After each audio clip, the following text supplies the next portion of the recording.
নমস্কার, আমি সুপ্রিয়া। আবারও আসলাম। আজ যে গুরুত্বপূর্ণ বিষয় নিয়ে আলোচনা করব, জানি আমি কিছুদিন থেকে ভিডিও দিতে পারছি না। আমি এক্সট্রিমলি সরি আপনাদের সকলের কাছে। আমার দর্শকদের জন্য আমি আজ গুরুত্বপূর্ণ খবরে আপডেট দেব। মেসি যুব ভারতীতে এসেছিলেন তিনি। সেখানে যেখানে খুশির হাওয়া হওয়া দরকার, আত্মনাদ শোনা যাওয়ার দরকার, সেখানে দেখা গেল বিশৃঙ্খল পরিস্থিতি।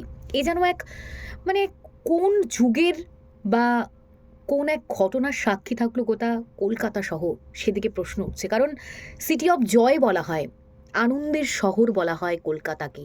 সেই যুবভারতী যেখানে একের পর এক খেলোয়াড়রা, তাবড় তাবড় খেলোয়াড়রা এসেছেন, তারপরে দেখা গেল মেসি অর্থাৎ ফুটবলারের কিংবদন্তি তিনি এসেছেন। তাকে ঘিরে উচ্ছ্বাস যতটা ছিল, তারপর দেখা গেল কিভাবে একের পর এক আস্তে আস্তে আস্তে আস্তে বিশৃঙ্খল পরিস্থিতির সৃষ্টি হলো।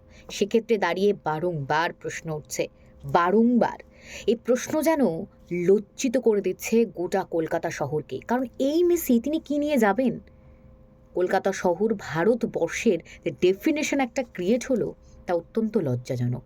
আমি প্রত্যেকদিন আসবো, বিভিন্ন বিষয় নিয়ে আপনাদের সঙ্গে আলোচনা করবো। ভালো থাকবেন, সুস্থ থাকবেন।